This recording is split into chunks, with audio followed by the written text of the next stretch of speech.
नमस्कार दोस्तों, आज मैं नया टॉपिक लेकर उपस्थित हूँ आपके समक्ष।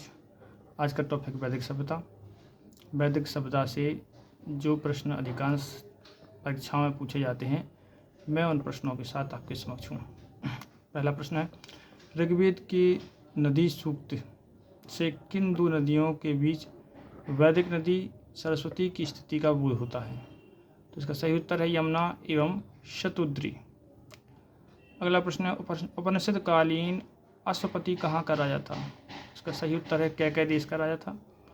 ऋग्वेद के अत्यंत उपयोगी और साथ ही अत्यंत भयावह देवता के रूप में किसका अधिक बार आवाहन किया गया है? तो इसका सही उत्तर है इंद्र। दोस्तों, इंद्र की स्तुति में बहुत सारे सूक्त ऋग्वेद में प्राप्त हुए हैं। इन्हें मुख्य रूप से युद्ध का देवता भी कहा जाता था।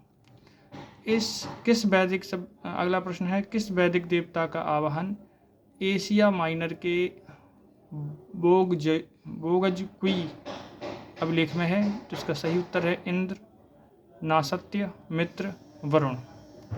ऋग्वेद काल की तिथि क्या निर्धारित की गई है या क्या है? तो इसका सही उत्तर है 1500 से 1000 ईसा पूर्व। ऋग्वेद में कितनी नदियों का वर्तमान में होने का उल्लेख मिलता है? तो इसका सही उत्तर है 42। अगला प्रश्न है, ऋग्वैदिक सभ्यता में किस नदी को नदी तमा कहा गया है? दोस्तों, वर्तमान में नदी तमा गंगा को कहा जाता है, लेकिन ऋग्वेद काल में सबसे पवित्र और सबसे सभ्य नदी मानी गई थी वो थी सरस्वती नदी, और इसीलिए इसे ऋग्वेद सभ्यता में नदी तमा कहा जाता है। दोस्तों, अगला प्रश्न है, स्मृति ग्रंथों में वर्णित प्रशस्त या शास्त्र संगत विवाह कौन से कहे गए हैं? तो इसका सही उत्तर है ब्रह्म विवाह, देव विवाह, प्रजापत्य विवाह और आर्ष विवाह। ये शास्त्र सम्मत कहे गए हैं। अगला प्रश्न है, ऋग्वैदिक कालीन राजनीतिक संस्थाएं क्या थीं? तो ऋग्वैदिक काल में जो राजनीतिक संस्थाएं थीं उसमें सबसे छोटी इकाई थी परिवार, दूसरा ग्राम, अगली इकाई थी विश्व जो कि एक ग्रामों का समूह था, अगली इकाई थी जन जो कई विषयों को मिलाकर या विषयों का समूह कहलाता था, और अंतिम इकाई थी राष्ट्र जो कि कई सारे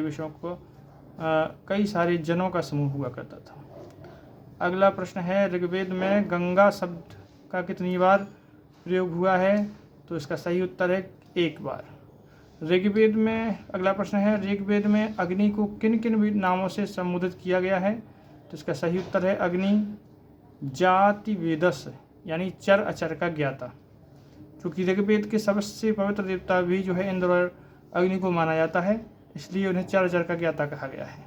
भुवन चक्षु भी उन्हें कहा जाता है। मतार्यश्वन, अर्थ, वर्ण, ये अग्नि के नाम हैं जो कि ऋग्वेद में वर्णित हैं। अगला प्रश्न है, वैदिक सभ्यता में विधवा से उत्पन्न पुत्र को क्या कहा जाता था? तो इसका सही उत्तर है दधिसत्य एवं क्षेत्रोजस। अगला प्रश्न है, भारत में लोहे का प्राचीनतम साक्ष्य कहाँ से प्राप्त हुआ है? तो इसका सही उत्तर है उत्तर प्रदेश के एटा जिले के अंतरजीखेड़ा से प्राप्त हुआ है। अगला प्रश्न है, उत्तर वैदिक काल में पूषण किस वर्ष के देवता के रूप में स्थापित हुए? तो इसका सही उत्तर है उत्तर वैदिक काल में पूषण किस वर्ण के देवता के रूप में स्थापित हुए? तो इसका सही उत्तर है शूद्रों के देवता के रूप में। अगला प्रश्न है, रजत यानी चांदी का उल्लेख सर्वप्रथम किस वेद में मिलता है? तो इसका सही उत्तर है अथर्ववेद में। अगला प्रश्न है, वैदिक व्यवस्था में हल को क्या कहते थे? तो वैदिक व्यवस्था में हल को लांगल कहते थे। वैदिक व्यवस्था में पर्जन्य किसे कहा जाता था? तो इसका सही उत्तर है पर्जन्य वैदिक व्यवस्था बादल को कहा जाता था। अगला प्रश्न है, वैदिक सभ्यता में उर्दर क्या था? तो उर्दर जो था एक अनाज नापने का पात्र था। आपको मिलान करना है, एक तरफ वेद हैं, एक तरफ पुरोहित, अर्थात पुरोहित से तात्पर्य यहाँ पर वेदों को पढ़ने वाले या वेदों को जानने वाले ऋषियों से है या उनके नाम से है। ऋग्वेद को जो पढ़ता है या ऋग्वेद का जो उच्चारण करता है उसे होता बोलते हैं, इसका अर्थ उच्चारण करना होता है। यजुर्वेद जो है आह बहुबरीयु कहलाता है। यानी कर्मकांडी, जो कर्मकांडी होता है वो यजुर्वेद का पढ़ने वाला होता है। सामवेद को उद्गाता कहा जाता है क्योंकि ये गायन विधा में इसको गायक भी बोलते थे, या चूँकि वो सामवेद संगीत में है इसलिए उसके पढ़ने वाले को उद्गाता कहा जाता है। अथर्ववेद के जानने वाले को ब्रह्म कहा जाता है, यह यज्ञ का निरीक्षण करने वाला कहा जाता था। अगला प्रश्न है, उत्तर वैदिक काल में पेशासकारी किसे कहा जाता था? तो इसका सही उत्तर है कढ़ाई करने वाली स्त्रियों को पेशासकारी कहा जाता था। ऋग्वैदिक सभ्यता में पणिवर्ग क्या था? तो ऋग्वैदिक सभ्यता में पणिवर्ग व्यापारी वर्ग को कहा जाता था। अगला प्रश्न है, ऋग्वैदिक व्यवस्था में ऋण कितने प्रकार के थे? तो इसका सही उत्तर है ऋण 3 प्रकार के थे, पितृण, ऋषि ऋण और देव ऋण। अगला प्रश्न है, ऋग्वैदिक देवता इंद्र और अग्नि की स्तुति कितने सूक्तों में हुई है? तो इसका सही उत्तर है इंद्र की 250 सूक्तों में एवं अग्नि की स्तुति 200 सूक्तों में हुई है। आर्यों के उत्तरी ध्रुव या आर्कटिक प्रदेश का निवासी किस विद्वान ने माना है? तो इसका सही उत्तर है बाल गंगाधर तिलक, जबकि दयानंद सरस्वती जी आर्यों को भारत का निवासी ही मानते हैं। अगला प्रश्न है, कल्पसूत्र को कितने भागों में विभाजित किया गया है? तो इसका सही उत्तर है 4 भागों में, स्रोत सूत्र, ग्रह सूत्र, धर्म सूत्र, शुल्ब सूत्र। अगला प्रश्न है, वैदिक व्यवस्थाओं में जीवन भर विवाह नहीं करने वाली कन्याओं को क्या कहते थे? तो इसका सही उत्तर है आमजू, यानी ऐसी कन्याएं जो जीवन भर विवाह नहीं करती थी क्या कहलाती थी? आमजू। अगला प्रश्न है, अधिवास, अक्त या द्रापी क्या था? तो इसका सही उत्तर है यही एक प्रकार का ऋग्वैदिक कालीन वस्त्र था जो ओढ़कर धारण किया जाता था।